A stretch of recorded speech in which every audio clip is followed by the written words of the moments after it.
And we are live. Good evening, good evening, good evening, and welcome to the Trash Picture Show. Guys, I am joined tonight by the fucking legend himself, Nomad Joey. And yeah, if you haven't seen Joey stuff on Instagram, I'll link it on Instagram, go check it out. This dude is a fucking class act. He's a kick ass dude, and he loves his cinema, particularly classic cinema. And I have no better expert for what we're discussing tonight. We're going to be discussing the 1969 Sam Peckinpah classic, The Wild Bunch. Now, I love Sam Peckinpah. I love his movies. My favorite movie of his isn't actually The Wild Bunch. It's Cross Iron with James Coburn and Maximilian Schell. But this is probably one of, if not the best fucking westerns ever fucking made. It is a prime example of a revisionist western done well, and lots of it. You can rattle off. You can rattle off as many fucking Peckinpah titles, be it Oysterman Weekend, be it Killer Elite, be it Straw Dogs, be it as I said, Cross Iron. But when Sam Peckinpah's name comes into the conversation, this is a title that's always brought up, and it is a fucking awesome movie. I Joey, one thing with this, we had gotten revisionist westerns before from the likes of Sergio Leone, as we were discussing before we went live.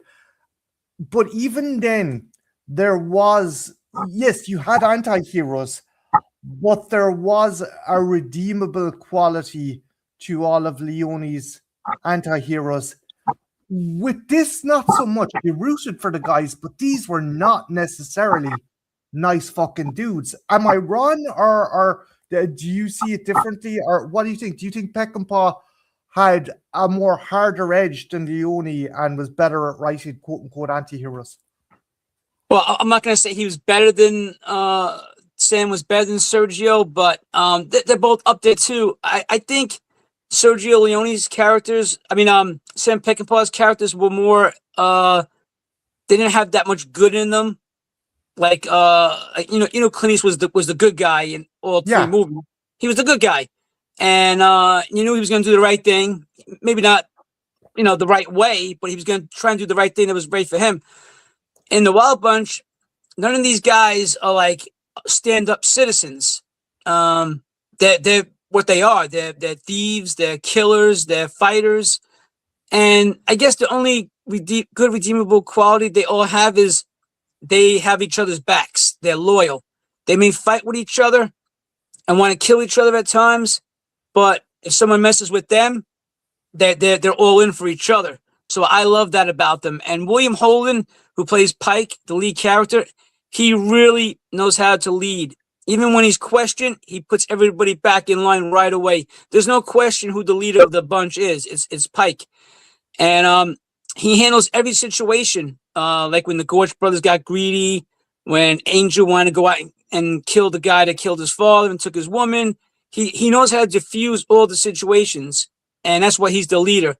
And Ernest Borgnine, who plays Dutch, is his main guy, his best friend. They've been through it all together. He's always by his side, and he's always got his back. Even if he doesn't agree with him, he still has his back. And the Gorge brothers, played by Ben Johnson and Warren Oates. I love the Gorge brothers. I would have loved to have seen a prequel of the Gorge brothers. Like after this movie was over, the next year, because this movie was so hot, come back the next year, directed by Sam Peckinpah, do Warren Oates and Ben Johnson as the Gorge brothers. I would love to see that movie, but those guys were just badass. I love both of them. Ben Johnson was a real cowboy. And then Jaime Sanchez, he played Angel. He's the only remaining surviving member of the bunch. He's 87 years old. He was great in this. They're all fucking top caliber stuff. Even Edmund O'Brien, who played Frank Sykes, is great. And fucking, I went back to watch this, and Bo Hoskins turns up as fucking Sykes's grandson, the fucking nutcase that Pike leaves behind in the office. And it's just every one of these guys. I'm not going to mince words. for the most part, they're despicable people. I mean, the minute they go into that office, we're told exactly who or what Pike is. They go into that office, and Pike's like, if they move, kill him. And it's like, yeah, this is our hero, ladies and gentlemen. This is who we're stuck with for 2 hours, 25 minutes. But well, we see Pike in the beginning on the way to the bank. The woman drops the packages. He picks them up. He hands them to Ernest Borgnine. He sticks his arm out to escort her. And you're thinking, oh, he's not a bad guy. But if you look at the guys in the background, they're rolling their eyes like, oh, come on, give me a break. Because they know how he is. So none of these guys, I mean, nobody in this movie is, even the guys that are chasing him, Robert Ryan's character, Deke, he's out for revenge. That's why he's doing this. Nobody is redeemable. The L.Q. Jones and Strother Martin, two of Robert Ryan's men, they're despicable. They're probably the worst characters in the movie. I loved his posse. It was like, he's like, the railroads was like, okay, we can't give you proper fucking bounty hunters or men. Here's these two Duck Dynasty looking motherfuckers. Go fucking take these fucking shit kickers. And they're funny as well, where they start fighting over the teeth. Oh, you're a liar, you black liar. You shouldn't have called me that.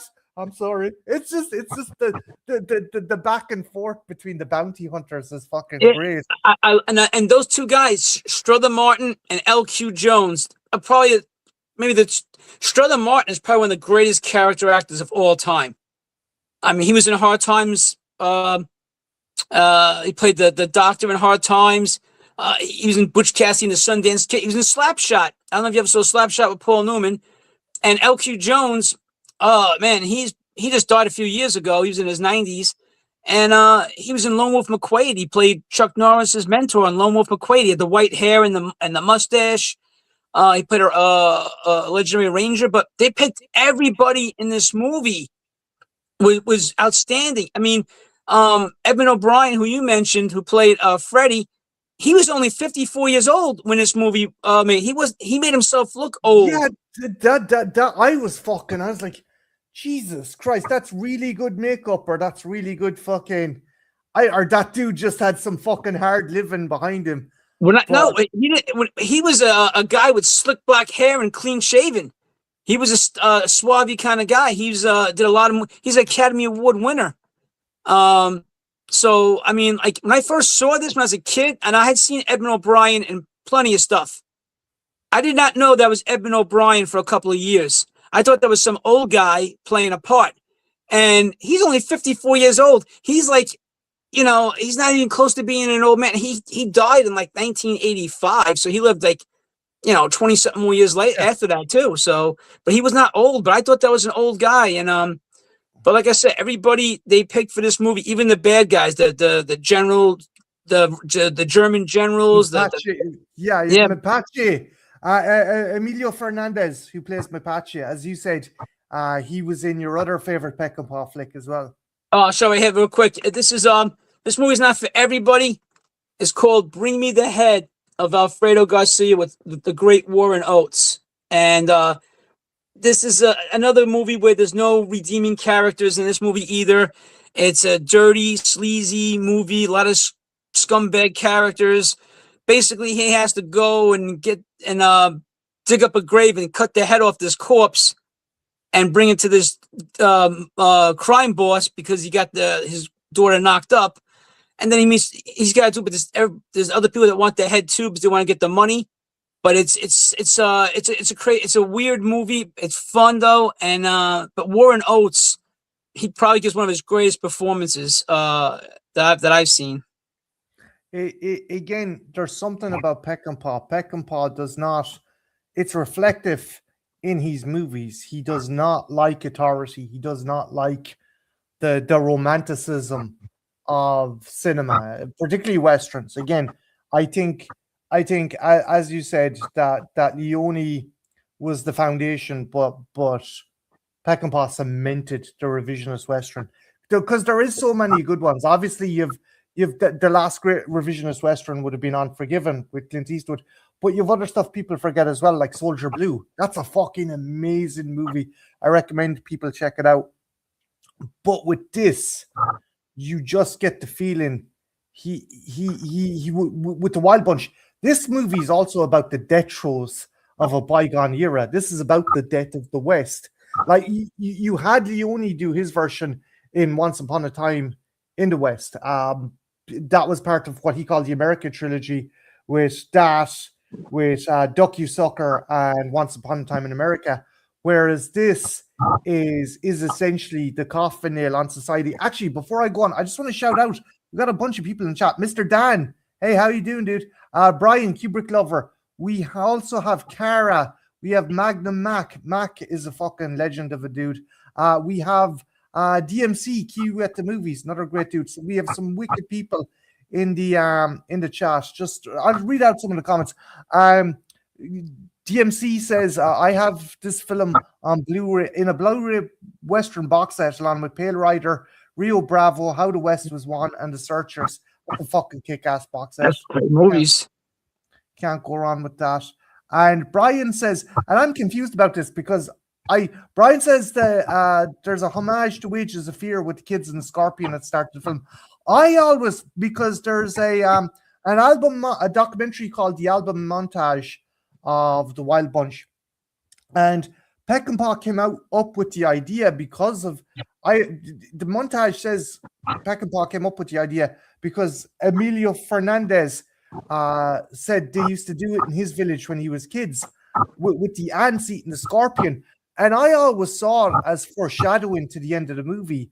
You have these lethal scorpions being swarmed by the ants, but they still keep fighting. And for a finish, the kids burn them all down. So I always saw that as kind of foreshadowing what was going to happen. The bunch that they die valiantly against fucking hordes of enemies, but it would still be in vain. And I like that. I thought that was really cool symbolism.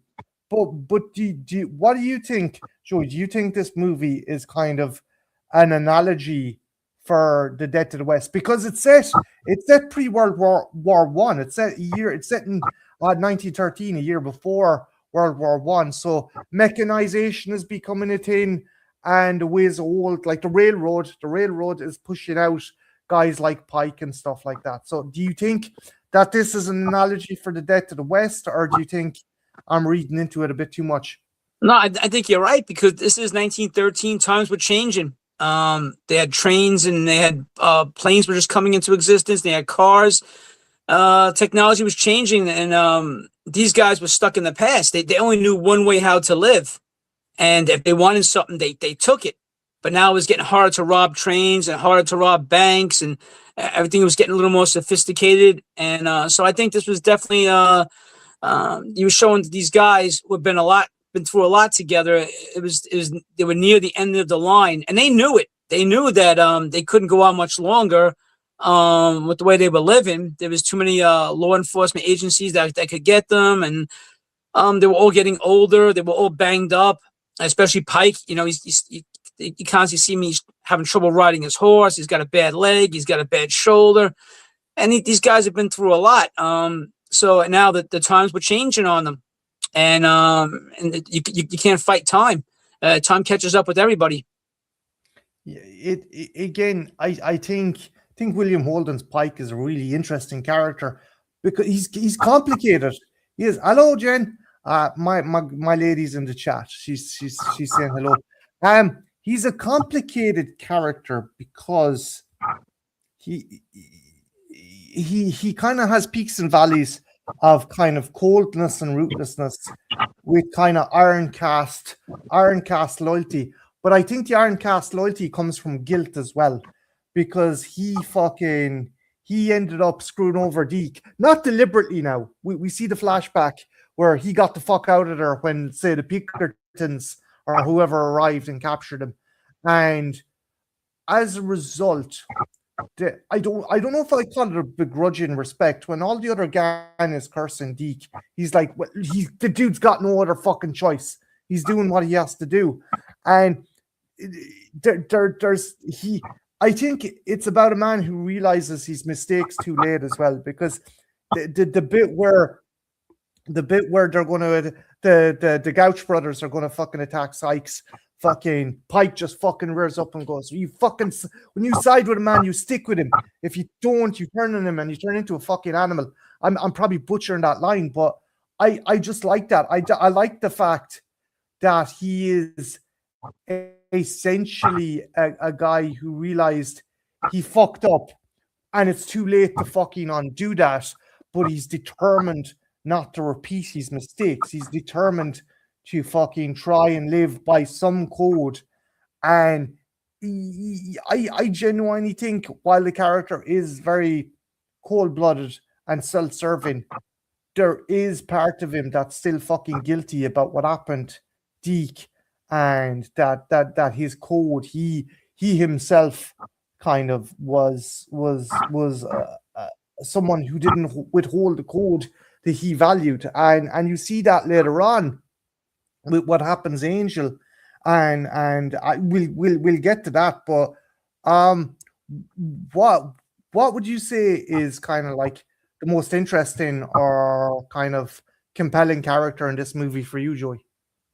Well, of course, William Holden's character Pike is the top character, and I love how he's ruthless but loyal at the same time. Like in the beginning, like he set Bo Hopkins up and played Crazy Lee. He knew that guy was not going to make it out of there. He said he was basically a diversion. You hold him here, so you don't get in our way. That was basically what that was. And then when the other guy, Rayford Barnes, he gets shot in the face on the way out of the town, and he falls off his horse, and he's begging he can still ride, but then he knows it, and he says, "Finish me." And William Holden doesn't even let him finish the sentence. He just blows him away, put him out of his misery. And the other guy sort of is ruthless because he was one of them, but it was like a mercy kill, and he knew the guy couldn't see anymore, and he couldn't ride, and he was going to slow them down. So he basically put him out of his misery. They were going to probably hang him anyway. I guess being shot is better than being hanged. But out of all the characters, I mean, they were all complex. I mean, I love the Gorge brothers because they were just fun to me. Yeah. 1 minute that they're trying to turn on the gang, and then next, they're loyal to the gang. And I love Edmund O'Brien's character as Freddy. I love him, and Jaime Sanchez was great as Angel. And then Robert Ryan's character, like you said, he had no choice. He had to go after them. I think he was jealous that he got caught and Pike didn't, and that was a bitter resentment. But they showed he was getting tortured in that prison, Robert Ryan's character, and he didn't want to go back to that. He didn't know how many good years he had left. He was an older guy too, and they show him getting whipped. So basically, it was go after the guys who didn't come back to get you, and go find them and stay out of jail. So I thought that was but he loved those guys too. You could tell he respected them. And when Strother Martin goes, what kind of man is Pike? What are we up against? And he says the best. And he doesn't even hesitate in saying it. And he calls them real men. And so he respects them, even though he's trying to put them back in jail or maybe even set them up to be killed. He still respects them. Yeah, I like as well. He's, by God, I wish I was with them now. It's like if circumstances had been different, he would have been in fucking Pike's shoes. And again, I like you have this cold-blooded motherfucker like Pike, but I just like the guilt and I like the anguish that's eating away at Pike, and it's other stuff as well, because before they try and rescue Angel, there's a scene where he's just sitting on the bed after sleeping with a Mexican prostitute, and he hears a baby fucking cooing in the corner, and he's just there thinking, he's stopping and thinking and stuff. And throughout the movie, we've been peppered with elements of like how he was in love and how the woman he loved was shot and stuff like that. And there's just this moment, a close-up on his face, and you just realize this is a man who regrets the direction his life fucking took. And he realizes the off-ramp for him was a long time ago. The off-ramp for a better life for him was a long time ago. And that's the moment he's like, well, fuck it. If I'm gonna die, if I'm gonna go out, if I'm gonna do something, by God, let the last thing I fucking do have some bit of nobility. And I just love that scene. I'm probably reading into it, but it's just such a good, because you see the fucking you see the mechanics of the dude's brain working, and it's a great fucking scene. And I think William Holden this is his best fucking performance, hands down for me. Oh, I'm in agreement. And William Holden's been in some big movies. I mean, he was in The Horse Soldiers with John Wayne, and he played the doctor in that. He was great. But he's in The Omen 2 later on.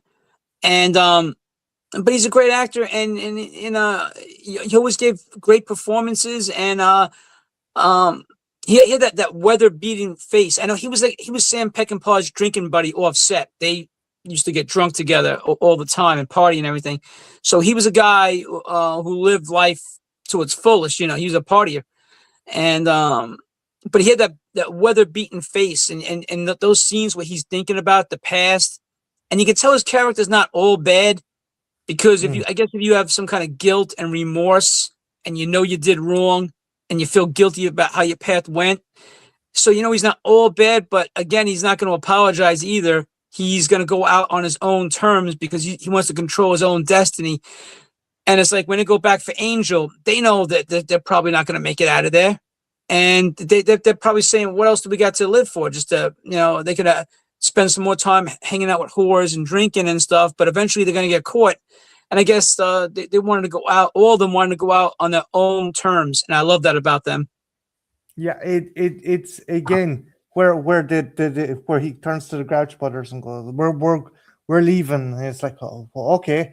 And they go outside and fucking Ernest Borgnine looks up at him, and they don't even say anything. And Borgnine just gives him that big tooty fucking grin, and you're like, yeah, fuck it. And it's just, it's a fucking guys, it's a real fucking guys movie moment where they get up and they just start fucking loading up their shotguns, and shit's gonna hit the fan.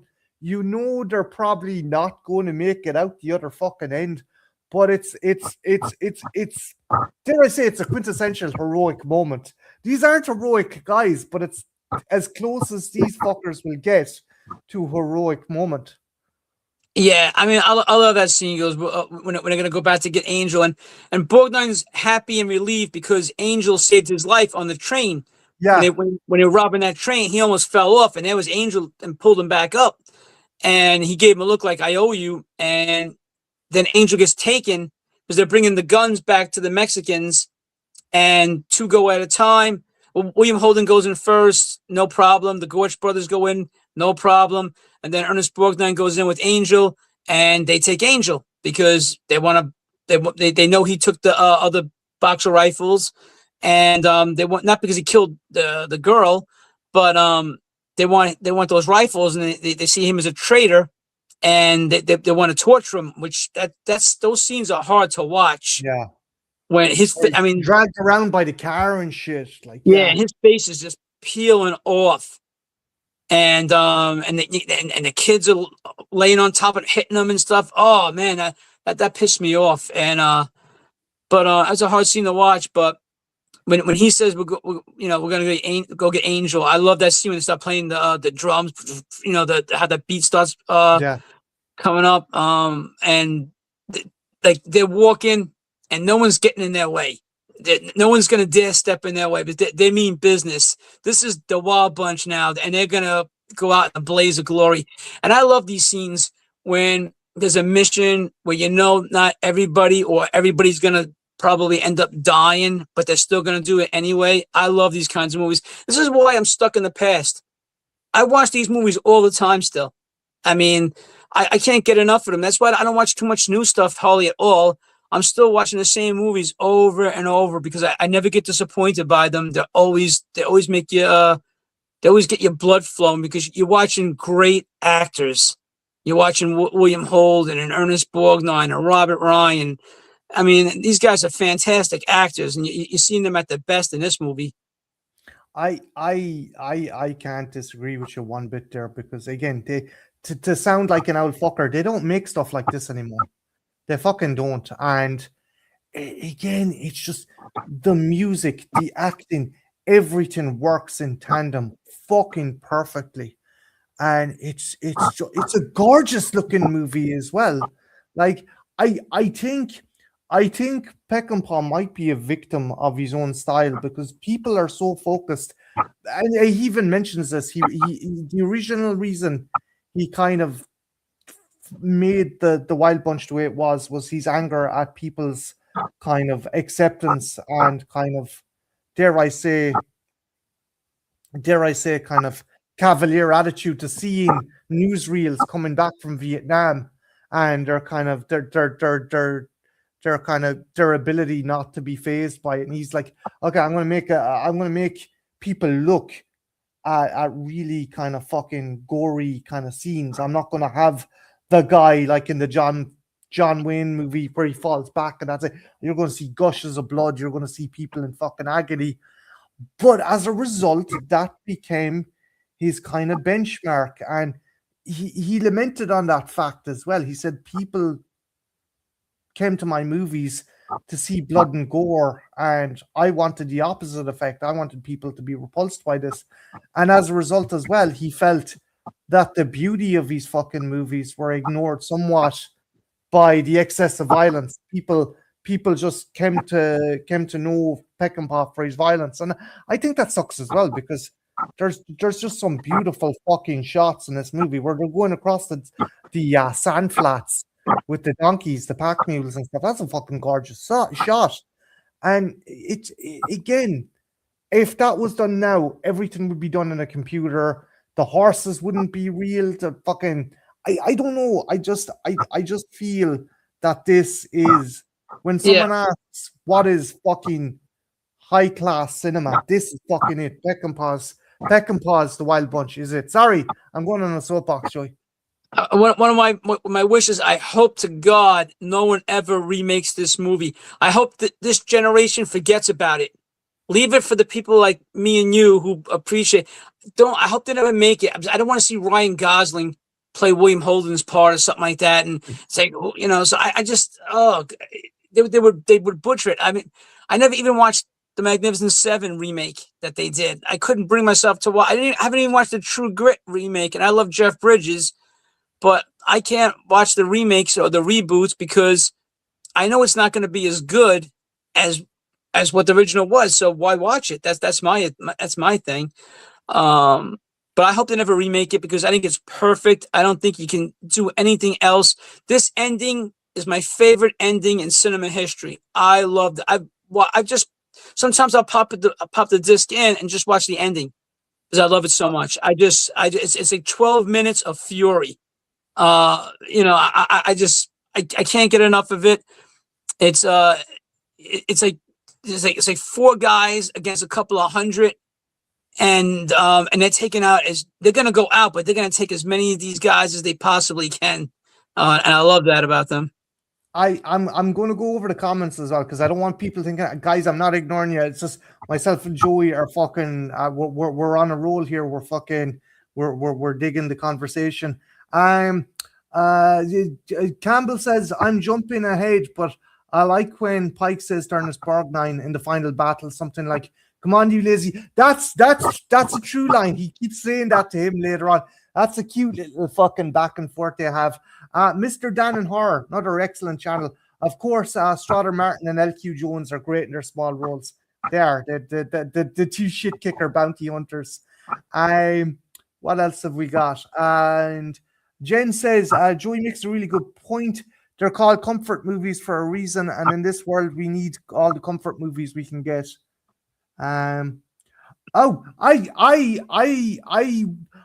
I would agree to an extent, but I think the original Magnificent Seven is still fucking a cracking movie as well. It's a great one. Also, Mr. Dan agrees with you, Joey. No remake. I feel like Extreme Prejudice was a great homage. I've never seen that one. Oh my God, I'm glad. See, Dan knows his stuff. I love Dan. That's why you got to check out his YouTube channel and his page. I mean, he knows a lot. But I mean, I know Kung Fu is his favorite thing, but he knows his movies. Extreme Prejudice with Walter Hill. The end of that movie is pure Wild Bunch. I mean, it's got Nick Nolte in there and Clancy Brown and Michael Ironside, William Forsythe. I mean, Rip Torn shows up in it as a sheriff. But the end of that movie, when it's Powers Booth versus Nick Nolte, and first of all, they have an old fashioned showdown, Powers Booth and Nick Nolte, and then all hell breaks loose because these guys are mercenaries. They're supposed to be dead, but they're not, and they're trying. And Michael Ironside wants to kill Nick Nolte's character, but his men love Nick Nolte because the way he is, he's no nonsense. But so they're trying to kill Michael Ironside. Michael Ironside's trying to kill Nick Nolte, and then the Mexicans are trying to kill them. It's just, if we have to do that movie whenever you watch it, because trust me, we bring Dan on for as a guest, but we should do that movie one day, and that would be he's right, it's a perfect homage to the Wild Bunch, because if you watch the end of that movie, you're going to be going, oh God, that's Wild Bunch. One thing, I don't know, you're probably going to take the piss out of me, Joey, and laugh. I remember I saw this in my later teens, when I actually properly came to appreciate movies. But before that, I used to love 80s TV shows. They used to do a lot of them reruns in Ireland. And they used to have the A-Team, Knight Rider, and one of the shows was Airwolf. And then I watched this later on, and I was like, why is the lovable mechanic from Airwolf using fucking Mexican peasant girls as a human shield and gunning down people? It was just so funny when you go back and you think of like fucking Ernest Borgnine as this real lovable kind of cheeky character, and in this he's fun. Like that toothy grin comes up when he fucking surprises the two soldiers on the train. But it's just funny when you think like when you're used to seeing a character in one light of this kind of real lovable jovial character, and then you see him in this and he's like, oh fuck, this dude's fucking hardcore. Yeah, I mean, I know you're talking about that scene where he takes the girl as a shield and she's getting shot up, and he's like, oh, it's better you than me, and he's firing back avoiding the bullets. But Ernest Borgnine, he can play some tough characters. He was in a classic movie with it was called Bad Day at Black Rock. It came out in maybe 55, 56, something like that. And Spencer Tracy's the main character, but Ernest Borgnine plays a real asshole in it, not likable at all. And then later on, as he got older, he played these likable characters that you got to know and love, like an Airwolf. He was Dom, and yeah, you had to love him in Airwolf. He was the mechanic that always kept Airwolf up in the air. But like I said, in this movie, you can't have someone be, Mr. Nice Guy, and the rest of them all be pieces of shit, It's like Jaime Sanchez, Angel's character. He loved that girl, right? He loved her, but he killed her.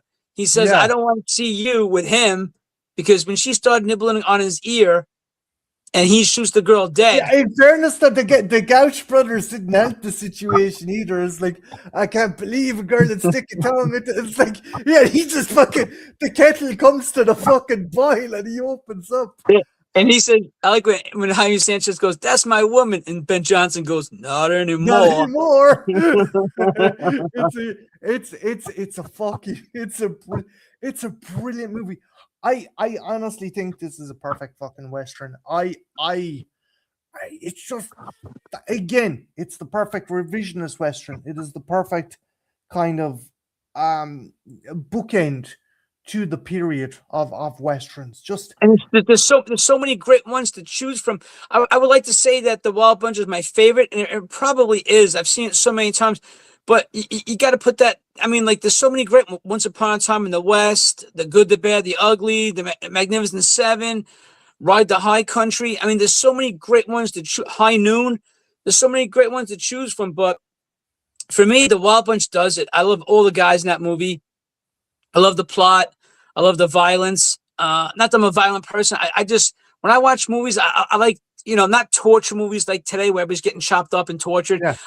I like when at the end, when Ben Johnson's got the Gatling gun, he's firing it, he's getting pummeled with bullets, and he fires it. And then he goes into the background and he's against the wall and he's still getting shot, but he's still shooting. Then Warren Oates grabs the Gatling gun and he's wearing white, so you can see the blood. He lets out this fucking primal scream when he's firing. I call it like the death scream when he's going.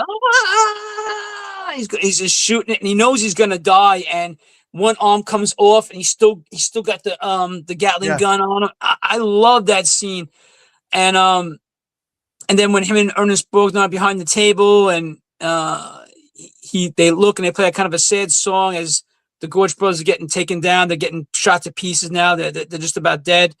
And then Pike says, "Screw this," and he gets up and he grabs the Gatling gun, and Ernest Borgnine cheers him on and goes, "Give it to him, Pike."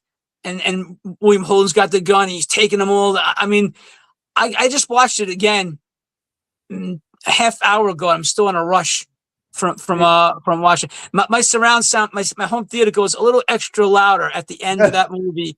So if I'm watching it, the neighborhood's watching it with me. Fucking cops are like, someone's got a gas.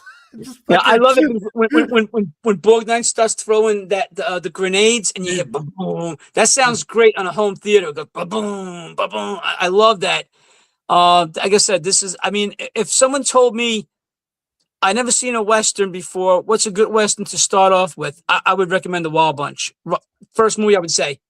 The Wild Bunch. It is. It's not if you're a kid. I mean, if you're underage, or if you can watch it without your parents knowing about it, then go for it. But I don't want to tell because there is nudity in the movie, and there is and this movie's from 1969. Yeah. I believe it came out July 8th. But there is nudity in the movie, and there's a lot of violent scenes. If you're gonna watch a Sam Peckinpah film, they're not for everybody. Except for the Ballad of Cable Hogue, that's kind of a tender movie. But Straw Dogs is a brutal movie, and Bring Me the Head of Alfredo Garcia is a brutal movie. Killer Elite is a brutal movie. So a lot of his movies are known for their violence. And Sam Peckinpah was he was a tough guy too. He lived life hard. That's why he died young. He was a renegade. He didn't like the Hollywood system. He didn't like kind of romanticizing fucking certain genres of movies. Some people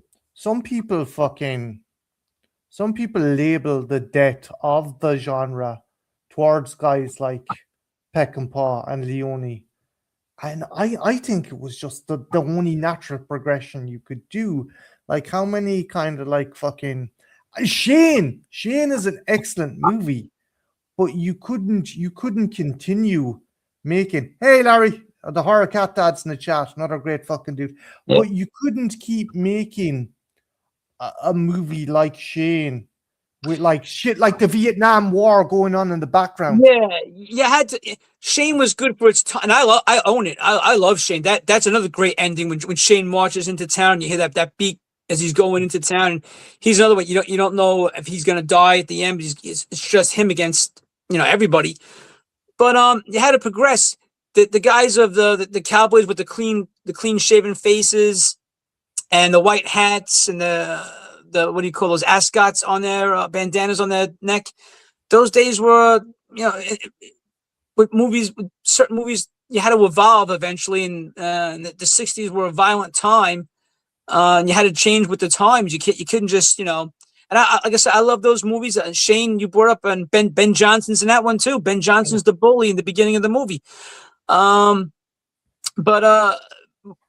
I think Sergio Leone really changed the Western. He made Clint Eastwood a star when he did A Fistful of Dollars, and then he did For a Few Dollars More. And here comes Lee Van Cleef now, and he was a character actor, and now Lee Van Cleef goes into superstardom. And then you go into the Good, the Bad, the Ugly, and again with Lee Van Cleef, and then Eli Wallach gives a performance for the ages. I think I've heard Quentin Tarantino say that Eli Wallach's Tuco is one of the greatest performances in cinema history, and I agree with them with that too. But these westerns were changing, and they were getting more violent, and I liked how they got more violent. I like like Sergio Corbucci was another Italian director. He was known as the other Sergio.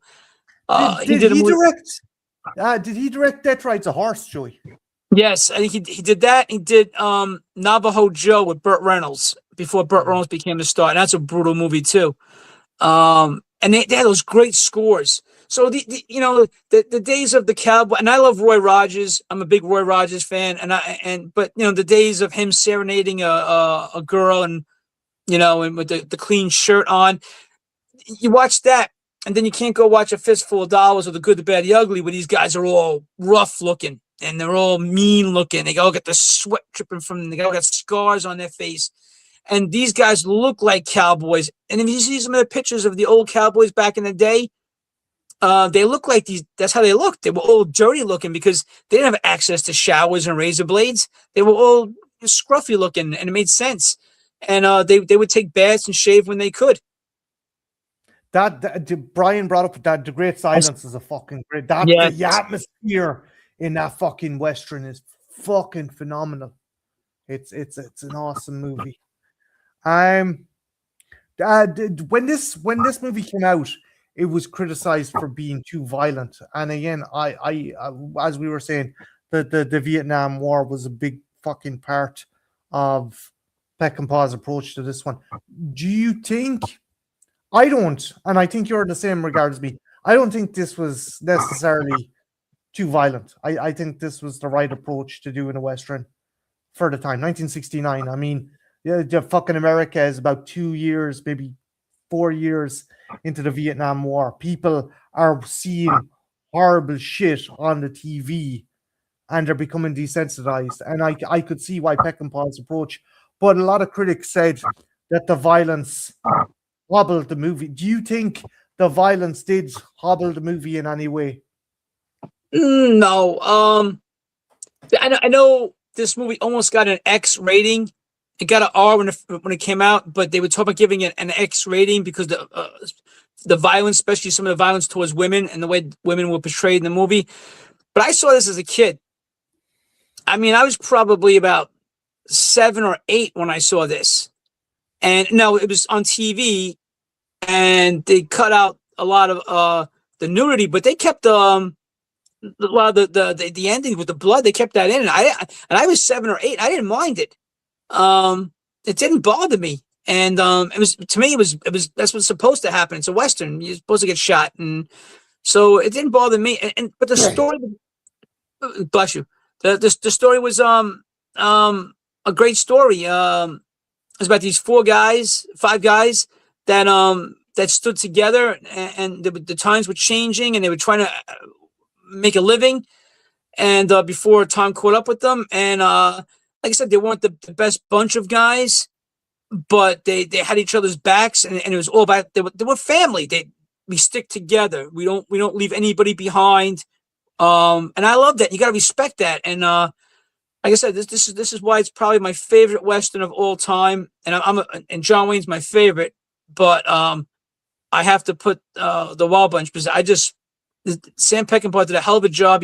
He did a great cast with this. I mean, everybody down the line, small roles, everybody down the line was cast excellently in this movie, and so I hope it's never remade, and I hope people who have watched Westerns, maybe the younger crowd that saw The Unforgiven and maybe Young Guns will tune in and watch The Wild Bunch because it doesn't get too much better than this. I also, hello to Trenchy who came into the chat.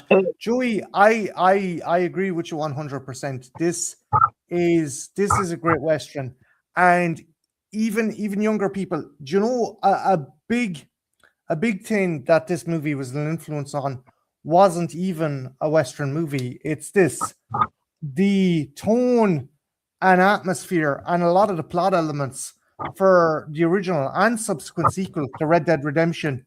It's set in the same time period. It's set in the early 20th century, 1912, 1913, I think. And your character John Marston has to hunt down his old gang. So you're essentially doing the role of the Deke character, having to hunt down his old gang. And it's a phenomenal game. And I don't think the guys at Rockstar would have been able to craft such a great fucking story if it wasn't for this. I think a hell of a lot of Red Dead Redemption, it owes a shitload to fucking the Wild Bunch. Again, it's the real nihilistic feel of the Wild Bunch found its way. The DNA, a lot of the DNA is in this game.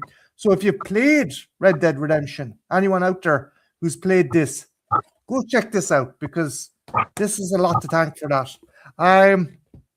yeah, part 1 and 2 of Red Dead Redemption, they're fucking class games. They're great games. But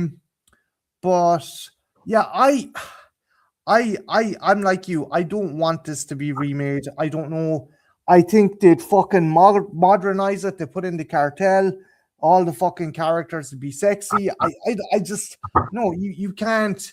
You can. This is a perfect movie made in a perfect fucking moment in time, and it doesn't need to be remade or replicated. As I said before, I think, strange enough, a video game captured its essence more than any other fucking remake could. But the only way I would watch a remake is if Quentin Tarantino directed it. That's the only way I would watch it, if he directed it, because he would know what to do with it. But like Mr. Dan said,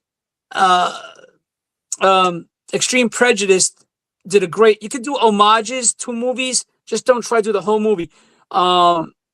In that film, Extreme Prejudice, it was perfect. The ending, it was, you saw it and you weren't offended. You wouldn't go, oh, they're trying to rip off the Wild Bunch. You're like, oh man, this is like the Wild Bunch. You were happy to watch this because it was so cool. They had the Gatling gun in it, and it was just an amazing film with a great cast for that one too. Like I would tell people, if someone said, I got 4 or 5 hours to kill, what two badass movies would you recommend? I would say The Wild Bunch and The Guns of Navarone. Those two movies. The Guns. I don't know if you ever saw The Guns of Navarone. Gregory Peck, Anthony Quinn, David Niven, and James Darren. That movie's badass too, and there's a lot of badass scenes in that movie. And if you just want to sit down and watch great action films, no CGI, those are those ones I would pick. They're again, at the risk of sounding like an old lad screaming at a cloud, they don't make them like this anymore, and there's a reason why. Hollywood's too safe and it's too sanitized. I fucking love this movie. Have you any favorite scenes or moments in this movie? Oh, you know what scenes I love? I love the laughter scenes where there's always something they find funny, and they do close up of them laugh. There's probably 4 or 5 scenes with these guys who are miserable bastards. They're having fun and with each other and laughing. See, the favorite scenes a lot. Of course, I love the ending when the Gorge brothers are taking turns with the Gatling gun. I love the scene where after William Holden shoots the general, the other Mexican general stand there with his hands on his hip with that arrogant face on him, and William Holden looks at him and he's like, "Fuck you!" Yeah, I like he does that spin and he's like, yeah, and he looks at him. You too, fucker. He just fucking pops it. He had that face like, "What the fuck are you looking at?" So I love that scene. And the thing is as well, they fucking caught the army on the bounce. If they had fucking, maybe, I don't know, maybe if they had edged their way out, they might have had more of a chance, but they're like, no, fuck this. We want it all. And they just start fucking opening up on the entire fucking army. It was almost like the Alamo in a way. Yeah. They knew they were going to get killed. They knew 4 guys, they were not going to give Angel up because they wanted him. They wanted to have fun with him. They wanted to torture him, then kill him. And they knew they were not getting him back. And they still went anyway because it was their code. Never leave anybody behind. And they wanted him back. And they knew 4 guys against, even though these guys were some of them were drunk from drinking, partying, there was still like a couple of hundred of them with well-armed guys.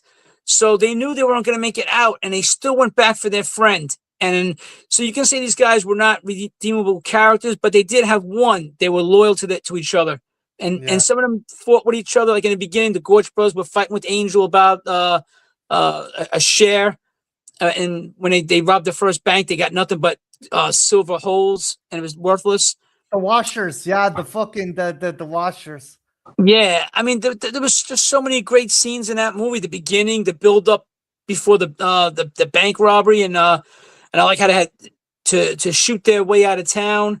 That and another movie that kind of, I'm sure, because it's the same director. Again, how we talked about Extreme Prejudice. Walter Hill directed that. he's also director of The Warriors, but he directed another movie called The Long Riders. I don't know if you ever saw it. It's about the James Cole Younger gang. Yeah, but Carradine, a bunch of the Carradine Yeah, brothers, it's the Carradine brothers, the Keach brothers, and the Quaid brothers. They're all David Carradine is Cole Younger, and his brothers play his brothers, and then James Keach plays Jesse James, and Stacy Keach plays Frank James. But there's a part when they come in with the dusters, and it's a setup. Like everybody knows they're there to rob the bank, and they just they have to shoot their way out of it, and it's done in slow motion. And he got that from the Wild Bunch. This movie came out in '79, so it's 10 years later. He got that scene from the very beginning of the Wild Bunch. But the Long Riders, when they used it in a different kind of in slow motion. A lot of it was slow motion, and the sounds, you can hear the bullets going, and you can see the blood splatter off the yellow dusters, and one guy gets shot in the mouth, and you see his cheek just explode. And this is '79, so this is why I know someone just mentioned Walter Hill's a good director. Yeah, he is, but I like how you can pay homage to a movie, but do your own movie, but pay tribute to what you saw before you became famous. And I love how certain directors, and that's why Walter Hill's one of my favorite directors too. Even John McTiernan, him and Arnie were discussing one of the big influences on the movie Predator. Guys in a team, guys who know they're not coming out the other end. Predator, fucking the Wild Bunch. They cite the Wild Bunch as one of those fucking. I was gonna say that. I would have loved to have seen the Wild Bunch versus the. I wish they would come out with a comic book or a graphic novel. The Wild Bunch. There's a Predator comic called Hell Come a Walking, where a Predator lands in the middle of the fucking Civil War, and Jesse James fucking renegades have to fucking take it on. That's a great fucking story. Only in comic books, though, could you do shit like that. Tell me, I would love to see how the Gorge brothers would take on a Predator. I mean, it would be fun to see. But when you brought up Predator, all those guys, especially Billy, Sonny Landham, probably one of my favorite kid, because Billy was the badass. I could have seen Billy as one of the. I know he played a lot of bad guys later on too, like in Lockup. But Sonny Landham, oh my God, he had the voice and he had the look. I could have pictured him back in the Wild Bunch, and he had that face, that stone face. He had that look to him that you even off stage or off camera, you wouldn't want to mess with this guy. No, you wouldn't. They had to get a bodyguard because of Landham, not for fucking Landham, but because of everyone else. They had to have a bodyguard to make sure Landham didn't beat the shit out of the other fucking cast and crew members. I love that. He was a tough guy, man. He was, but he's not. But the whole cast in Predator too. I mean, Jesse the Body Ventura with the gun. It was almost like but he's so big enough that he could carry that. You saw what happens in the beginning of not the beginning, but when they gave the Gatling gun and they said you got to put it on the stand, and the guy tries to shoot it anyway, and he starts shooting it all over the place. Yeah, he can't control it. And the German guys there, use the tripod. Yeah. Use the tripod. It's like these guys don't give a fuck. Yeah, they're like a kid in Christmas. Yeah, you can't use that gun without a tripod because it's going to go all over the place. But and I'm sure that they got the Predator from the Wild Bunch, the group of guys going on a suicide mission, and it's like kind of like Carl Weathers and Arnold Schwarzenegger, but kind of like Pike and Deke. They were good friends on missions together, but now Carl Weathers is going to use Schwarzenegger and his men to get something he wouldn't normally do, and so I love watching movies, and you can see the homage to them. I like that a lot, and because you're like, oh, they're not ripping it off, just paying tribute, and it's always great to pay tribute. It is. Again, don't remake it. Kind of just have a nod to it, have a reference to it, have an homage to it. Don't fucking get tracing paper and get fucking shiny fucking crayons to fucking make your own. I had fun with the Magnificent Seven remake, but it pales savagely in comparison. Because the only reason that remake is as good as it is there's a great fucking cast. Denzel Washington and Brad Defino. Not Brad Defino. Oh fuck, he played Pyle in fucking Full Metal Jacket. I'm Oh, fucking Vincent D'Onofrio. Vincent D'Onofrio. He's great. The cast is great, but it's middling. The only thing that really elevates it is great. Yeah, they better not fucking remake this again. You want to experience this? You want to enjoy this? Play this fucking game. That's the best fucking advice I can give to you. And I want to suggest one more movie. Oh, well, two more movies actually. I lied. There was a couple of years later, after The Wild Bunch, there was another a great western called The Revengers, with William Holden and Ernest Borgnine teaming up. Except William Holden is a nicer guy, looking to revenge the death of his family, and Ernest Borgnine is totally different character. He's an ex-convict let out of jail, but he's kind of a scumbag trying to, be deceiving and conniving behind William Holden's back. But it's called The Revengers. Joey, is the second movie you're going to mention The Professionals? Well, that's one of them too. The Professionals with Lee Marvin and Burt Lancaster and Woody Strode. And it's funny, Woody Strode, the black actor, he's in this one too. But that was another one. He was massive. He was like the black cowboy back in the day. Well, he's one of the first black NFL football players. I didn't actually know that as well. Well, Yeah. I know he's he's one of the three guys that Charles Bronson shoots at the fucking train station at the start of Once Upon a Time in the West. And he also played Pompey in The Man Who Shot Liberty Valance. He played John Wayne's right-hand man. He always had John Wayne's back when John Wayne was facing danger. He always had the rifle. So that's another movie. But I was going to mention Eben O'Brien, because I mean, who played Freddy with the beard. This is a movie called Shield for Murder. It's a crime noir film. That's Eben O'Brien, a totally different. This is a great movie. He's a cop, and he's looking to get out of the to get with this woman and start a new life. So he's a crooked cop. He kills people, and with his using his shield to kill people, and that's a great film. And he did another one called DOA, where he's poisoned, and he has only a certain amount of time to live. Yeah, they remade that with Dennis Quaid in the 80s. Yeah, they remade that, and it was all right. It wasn't as good as the Eben O'Brien. And then he did another one, which is really crazy movie for the time. It's called The Bigamist. He was married to two women at the same time, and he was going back and forth. And it's about the story of this guy who's a nice guy and everything, and he goes back and forth between two women until it finally starts to catch up to him. And you got to see how it happens at the end. But Eben O'Brien was such a great actor. He changed his appearance. He played he was in The Man Who Shot Liberty Valance. He played Mr. I forget what his name was, Mr. Peabody or something like that maybe. But he played, and he was different looking. He had the beard in that one too. But he can make himself look older when he was a young guy still. That's something as well that nowadays they'd use de-age or re-age or the UCG, whereas again, like he was, as you said, he was only in his 50s when he made this. He looked like he was in his 70s going on 80 in this movie.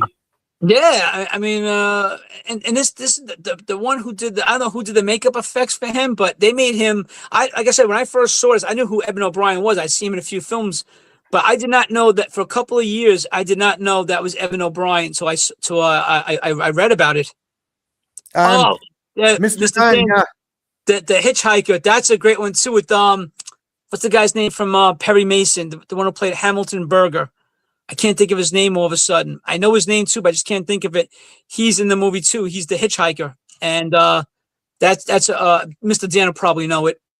And that's another brutal movie. And anyone seen The Shoot? Oh, that's a great one too. The Shootist. That's a great ending too. When he goes in and he has a grudge. Anybody who has a grudge with him, John Wayne plays a gunfighter, dying of cancer. It's a great cast. So he sends Ron Howard, a young Ron Howard, and to get all the guys who have a beef with him, and they all meet up at the saloon. And John Wayne wants to die because Jimmy Stewart plays his doctor, and he says, "How will he had cancer? In real life, he was dying of cancer too." And Jimmy Stewart says, "If I were you, if that were me, I would not want to go out like that." Because he said the pain would be excruciating, it would be unbearable. And he describes all the stuff how he's going to die. So John Wayne doesn't want to die like that. And he goes and he gets all the bad guys, not bad guys, but all the guys that he had grudges with over the years. Hugh O'Brien, who played Wyatt Earp, Richard Boone, who played Paladin. They get all these guys, and the guy that I can't forget, the actor who raped Ned Beatty in Deliverance, he's in it too. Oh. Yeah, that's and he plays a scumbag too in that one. All these guys are in the bar waiting for him. Jen, paint your wagon is not a fucking banner that you think it is. Jen says you can't go wrong with anything Lee Marvin, and this might be sacrilege, but my favorite Western is Cat Ballou. Oh, I love Lee Marvin, but it's not my favorite Lee Marvin movie. I love The Dirty Dozen. That's my favorite Lee Marvin movie. Yeah, the original Dirty Dozen's great, and fucking Bronson, him and Bronson are the only two guys that fucking come out. And yeah, I keep on forgetting as well that fucking Donald Sutherland was in that. My favorite Donald Sutherland, old school Donald Sutherland role, as one of my favorite war movies. When he impersonates the general and he gets out and he keeps laughing at the guys behind at his men behind him, and he's going, stand up straight, fix that, and he goes, where are you from? And he goes, never heard of it. And Missouri, sir, never heard of it. And Robert Ryan from the Wild Bunch is in that one too, and he's looking, what the hell is going on here? He knows something's not right, but he can't say nothing. But The Dirty Dozen is another great film. I mean, Lee Marvin, Charles Bronson, Richard Jacob, Jim Brown. Terry Savalas is the fucking psycho rapist, and you're like, what the? Why do you have this guy on your fucking team? Yeah, I mean, that's the furthest thing from Kojak, man. He was not, he wasn't saying who loves you, baby. He just wanted to kill. He was a religious fanatic, and he hated all women, and he thought all women should die. So the day they got the hookers for the party, they made sure Telly Vallis was on guard duty up there. Yeah, up in the tower, and he's like flipping out. My other favorite kind of war movie that has some of the cast and that, Kelly's Heroes. Oh my god, I was just gonna mention that because Telly Savalas is in that too as Big Joe.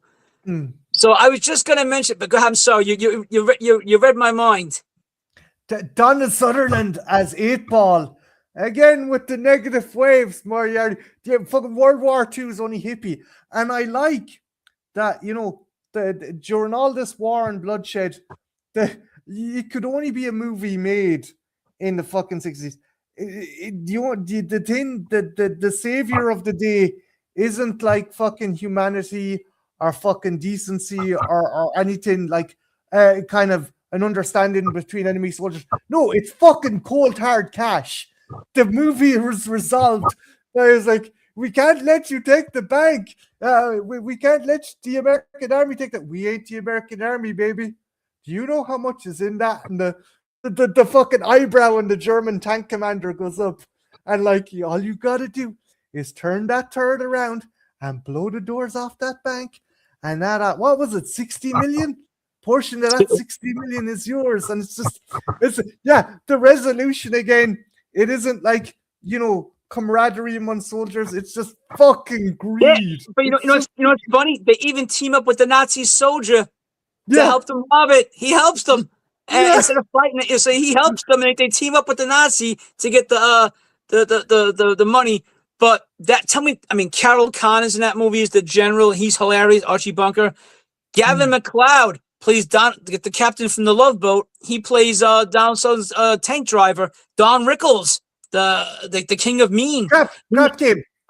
Fucking Telly Savalas calls him crap game. I love the bit where like Big Joe is like, he's trying to say, look, we're not going on some crazy mission. We're going to have here, we're going to turn this into a dance hall. And if I hear anyone going down to the fucking field hospital trying to rape any nurses, I'm going to kick their ass. It's like, he's trying to fucking keep morale.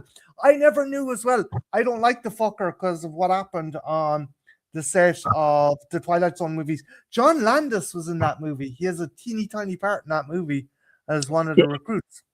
Yeah, I mean, like, he's a great director, but what he did in the Twilight Zone movie, I'm with you. I thought he was a piece of shit for that. Yeah, that.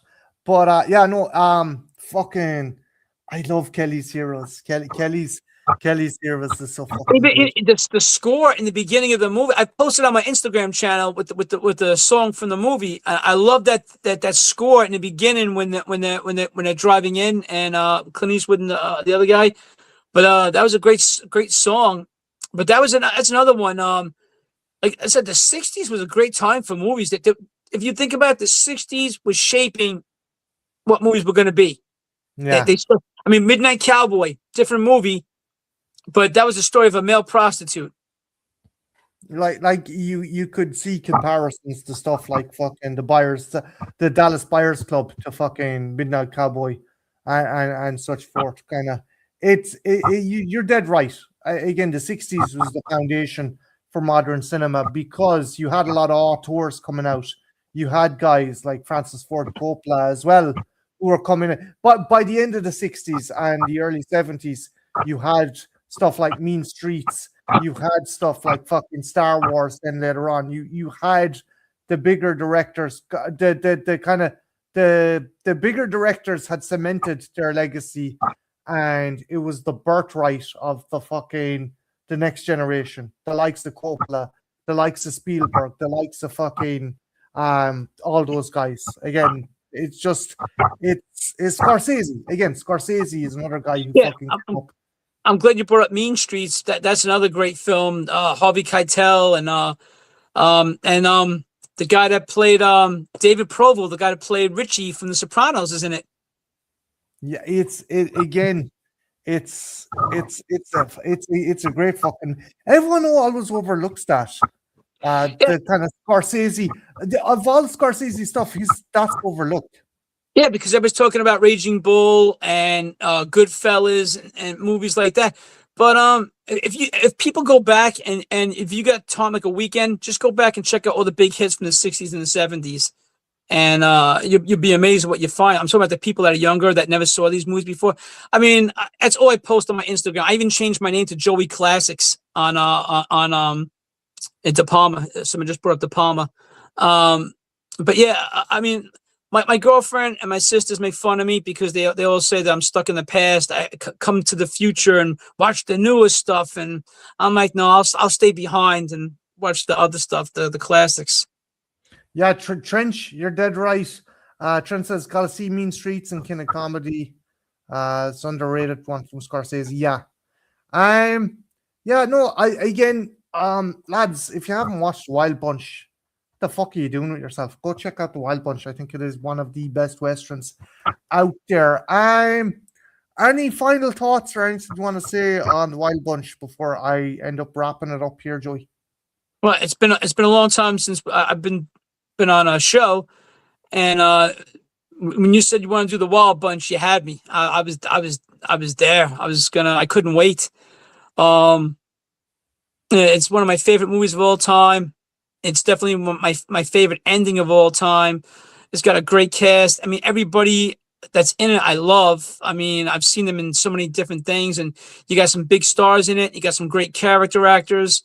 I love the scores for the movie. The action was amazing. It was just it's a movie. It's a 2.5 hour movie, just under 2.5. Yeah. But it doesn't feel that way to me. I know some people don't like long movies, but to me, it goes by kind of fast because you're watching these guys in their adventures and what they're going to do next, and you're invested in the characters. Even though these characters aren't the nicest guys in the world, you root for them. You want them to get out at the end. You want them to all walk away laughing and joking around, but it doesn't happen. But it's I just love it. Now, I'm a Sam Peckinpah fan, and I know he's not for everybody.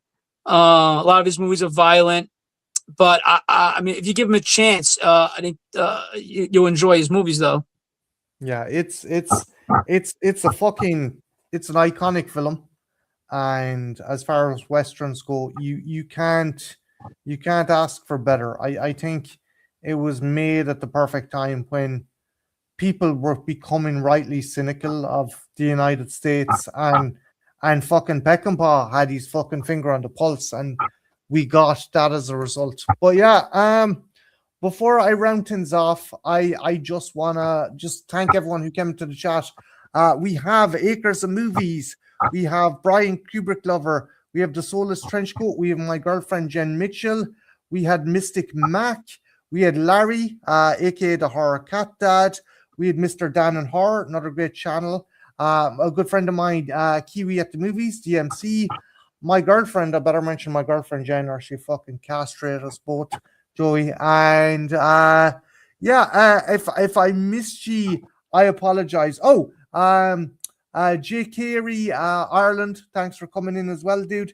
And yeah, Cara was in, the Mistress of Fear. Big thanks to everyone, but most of all, big thanks to this fucking awesome dude here, because this guy's a fucking class act, and he is a scholar when it comes to classic cinema. If you haven't checked out his Instagram, fucking check it out. I'm going to have a link to his Instagram in the chat there. Joey, is there anything you want to shout out? I know you're kind of, you're not really associated with any channel, but is there any channels you want to shout out, or anything that you'd like to fucking do in the future, or whatever you wanted to just say before we end up wrapping stuff up?